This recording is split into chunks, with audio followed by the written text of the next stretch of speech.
Hey everybody, this is Car Ray Rob. I'm Ray. I'm Rob, and tonight we are giving our reactions to the House of Cards Season 5 trailer. Okay.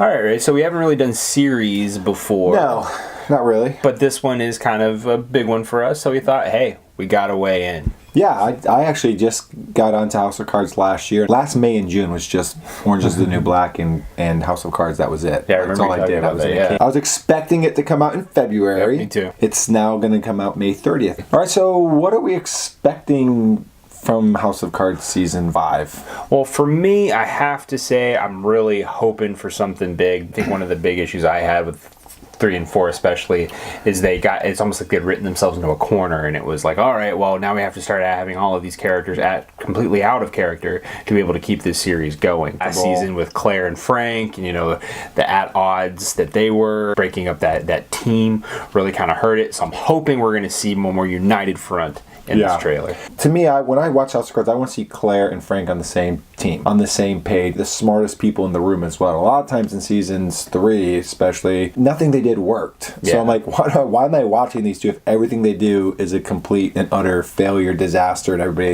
ends up hating me more? For me, it made the series almost on like an off step. So it was like that the mid-season quote-unquote finale of, even though you're binge watching it, the mid-season finale really felt to me like the season finale. So then it picks it back up and then gives you like this other half season, and then it finishes in the next season, and so on and so forth. So it's on this weird offbeat. For Claire, they changed her so much. They almost made her this weird naive kind of weak character, especially in 4, where it's like she didn't realize what was going to happen when Frank became president, and she didn't know she was going to be the first lady. Right. What are you talking about? Like, you're not going to be the vice. And then they actually went so far as to like try to make her the vice president. I mean, that was, to me, it was like a fan fiction script storyline that they just ran with.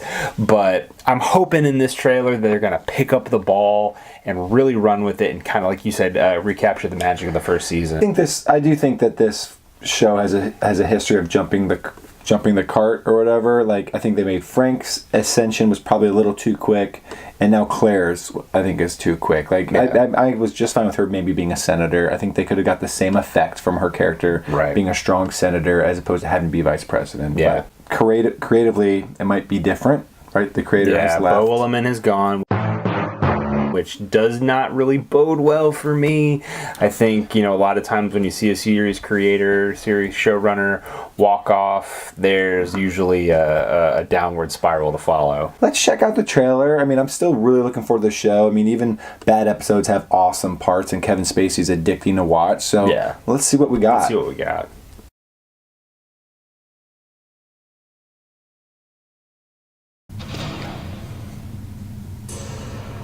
The American people don't know what's best for them.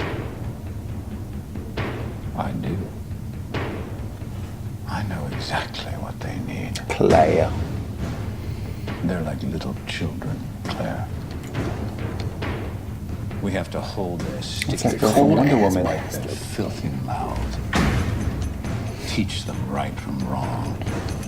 Tell them what to think and how to feel and what to want. They even need help writing their wildest dreams, crafting their worst fears.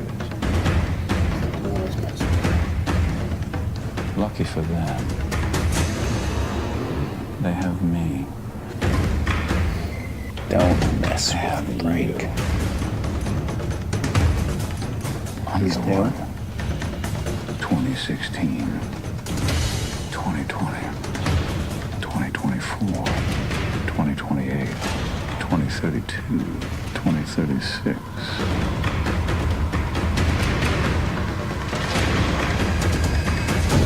One nation, Underwood. The show's nowhere near over.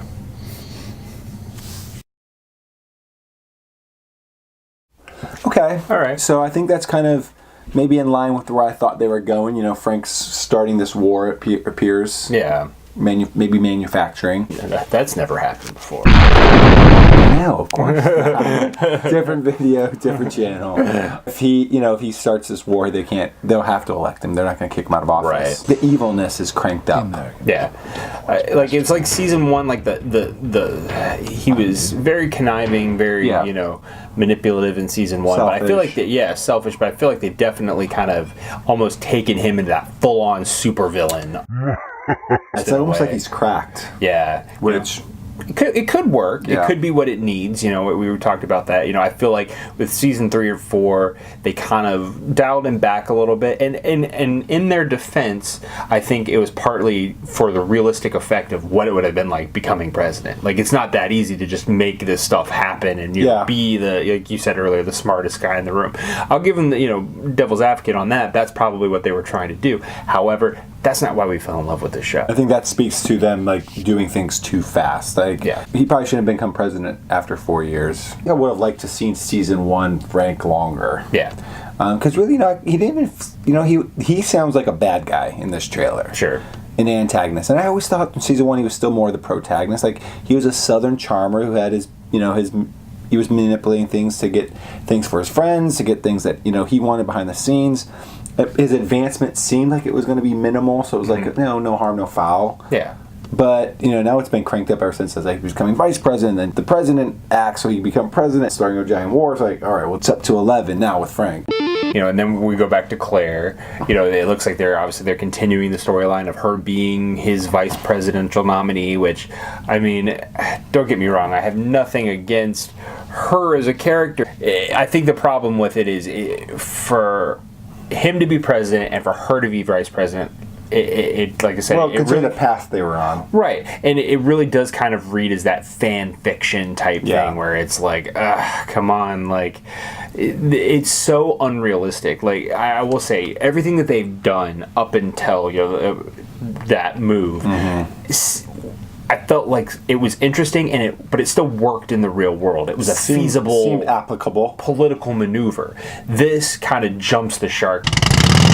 It's so outlandish, so out there to have a husband-wife, president, vice presidential team.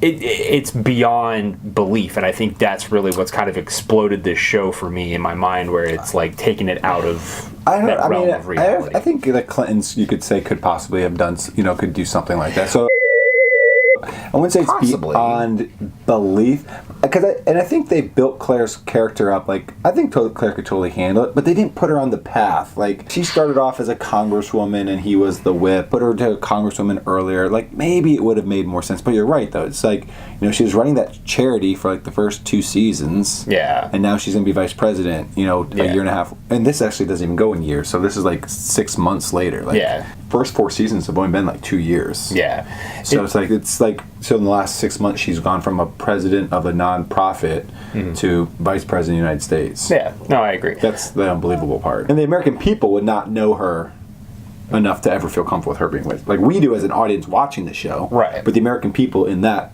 universe, no. Right. And I get it. Like, it's a TV show. This isn't supposed to be reality. True. I get It's not it. a But you still documentary. kind of have that, I don't know, like I said, that there needs to be some sort of grounded nature in a show like this, and I feel like this has just completely blown that out of the water.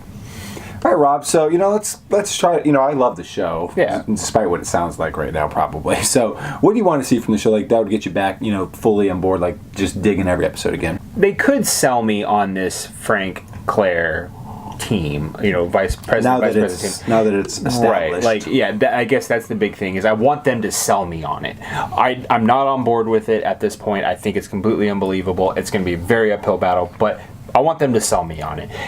This trailer actually did, in certain respects, at least made it seem like it was going to be an interesting season. Yeah. There's a lot of great side characters in this show. Yeah, that's established. And sure. I'm really hoping that they continue on those storylines and don't just kind of let them go by the wayside to focus on Frank and Claire. But, I want to see them grow and kind of, because I feel like they're a freight train. They're a freight train really kind of barreling towards a brick wall, and and I want to see that ramp up, because it's got to end at some point, and it's got to be a fiery crash. And I kind of want to see that, and I'm hoping this season does that. What I'm liking about this trailer is I feel like Frank has a plan again. Like, Yeah. he's orchestrating what he's orchestrating everything, and it's going to turn out the way he wants it to because he's so determined and pissed right now that he's going to make it work out. And that's the Frank that I like to watch. Anyway, like I said before, that's the Frank that I think is interesting. I think they've found that Frank again from this trailer, so I'm excited about that. Yeah. All right, everybody. So since we don't really do series that much, Not yet. we're kind of really we have to redo our rating system a little bit. So what we're going to do is binge it, stream it, or forget it. So binge it. You're going to sit down. You're going to watch that thing the first day. Not going to get up until it's done. Stream it. You watch it over some weeks, months, meander through it until Whenever you we get finish to it it. up. Yeah. Forget it. Self-explanatory. Knowing that, Ray, where you at? I haven't had the opportunity to binge this show yet because I just found it last year, so I'm going to binge it. I'm going to watch it all on May 30th. I'm going to see what Frank and Claire are up to, and I'm hoping I'm going to be in love with it. Yeah, I'm actually, for as much as I was down on the last couple seasons, I do think that there's some, glimmers of hope in this trailer. Like you were saying, Frank's got a plan. They're kind of amping up his character a little bit, even though I'm not sold on the whole storyline. Yeah. There's enough for me to get on board. I think I'm going to binge it with you. We're going to sit in bed all day in our Dark boxer room shorts somewhere. and watch it. But yeah, I think I'm hoping that they can bring me back. I, like you said, loved the first couple seasons so much. I'm really hoping we've got something with this. I think we do. All right, everybody. We told you where we're at with House of Cards Season 5. Now we want to hear from you. What do you think about Frank and Claire? Let us know in the comments below. Then hit the like and subscribe button to catch all of our upcoming videos. Till then, this is Car Ray Rob. I'm Ray. I'm Rob. Rob, what would you do if you had $1 million? I tell you what I do, man. 2 chicks at the same time, man. That's it. If you had $1 million, you'd do 2 chicks at the same time. Damn straight. I've always wanted to do that, man. I figure if I was a millionaire, I could hook that up too. Because chicks dig dudes with money. Not all chicks. Chicks who double up on a dude like me do. Good point.